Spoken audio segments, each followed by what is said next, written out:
So yeah, when he approaches me, he tries to tell me he's sorry because the car has already told him like she don't want you around here. She ain't fooling with you. Like you done messed up. Whatever. I'm kind of mad looking at her like, why are you out here talking to him? Why have you been out here all night? You are supposed to be watching my baby soon, and you've been out here all night. You got a whole child in there, and you've been out here all night. Why? So I'm irritated. I'm irritated at both of them. Like, really.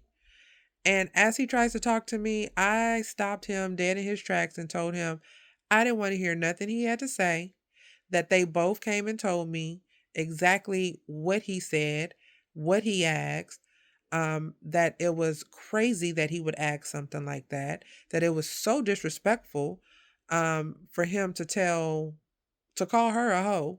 And I said, but if she stays with you, if she wants to be stupid enough to stay with you, those were my words. If she want to be stupid enough to stay with you after you calling her a hoe, then that's on her.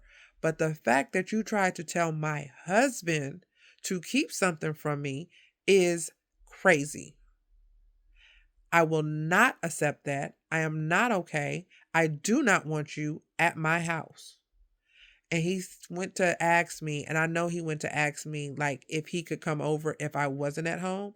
And I made sure to cut him off again and say, if I am home or if I am gone, I do not want you at my house.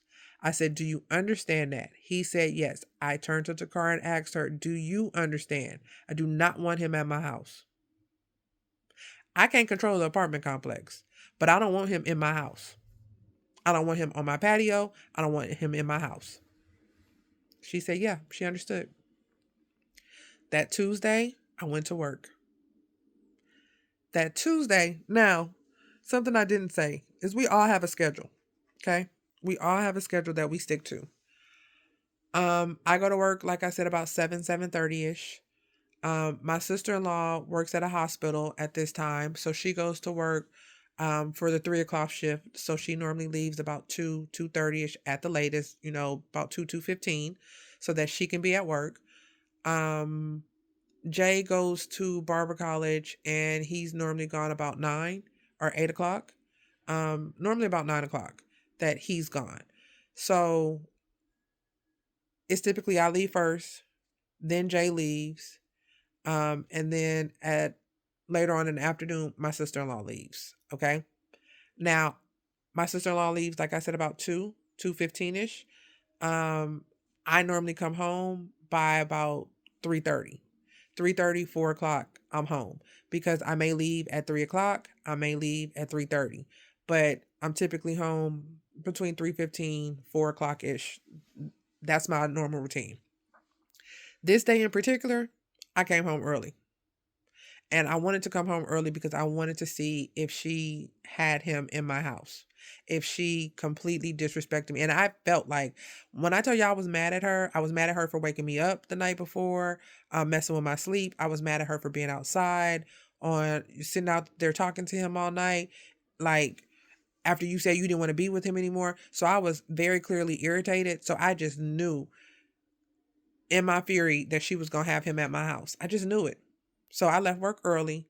That way, right after my sister in law left, I was pretty much home. Um, I got there, he wasn't there, surprisingly. She said they talked and they talked all night. Um, they basically decided to break up. She decided she could not be with him anymore. She tried, she was going back and forth, but he again said something to piss her off while they were having this conversation, and she was done. She was done. She couldn't do it no more. She had to focus on getting her life together. She had to focus on getting a place for her and her baby. She had to do something because sleeping on my couch, making a pallet on my floor wasn't gonna last forever. She knew that, so she was ready to get her plan going. We sat there and talked that night. Me, my sister in law, and her. Jay and D was outside on the patio, having a normal smoke break and stuff like that. But we sat there and talked about the things that she wanted to do. We talked about how I did not want him at my house. So my sister in law was very clear that I did not want him at my house. Um, we talked. I went to bed. Her and my sister in law stayed up and talked more. My sister in law said that she just really had like a whole new sense of hope. Now, before I went to bed, though, um, she left to go get some Taco Bell. Somebody came and picked her up. I don't know who came and picked her up. No, it was not Andre, but somebody came and picked her up. And by the time she got back, I was already in bed trying to doze off to sleep. Now, soon as she walked in the house, my phone starts ringing. And it's Andre. And he starts going off. I answer the phone because it's my house phone. Um, and he thinks maybe it's her who answers the phone, but it's me. My phone, the cordless phone is in my room. I answer the phone and he's going off. And so let me take this back. Earlier that day, she talked to me and she mentioned that the reason why she was scared to leave him or scared to walk away was because she was late on her period and she thought she could possibly be pregnant. She had never been worried about being pregnant before because they were both big weed smokers. But in the situation they were in, neither one of them could really afford it. So they were not smoking. And she felt like that made his sperm count go up. She just felt like she could be pregnant. We talked about what she would do if she was pregnant. And it was a lot. It was something that she was going to have to deal with. She took a pregnancy test and it was negative, but she also wanted to wait a few days and take another pregnancy test because she knew when I took my pregnancy test with my daughter, at first it was negative, and then when it was positive, they just didn't realize I was as far along as I was.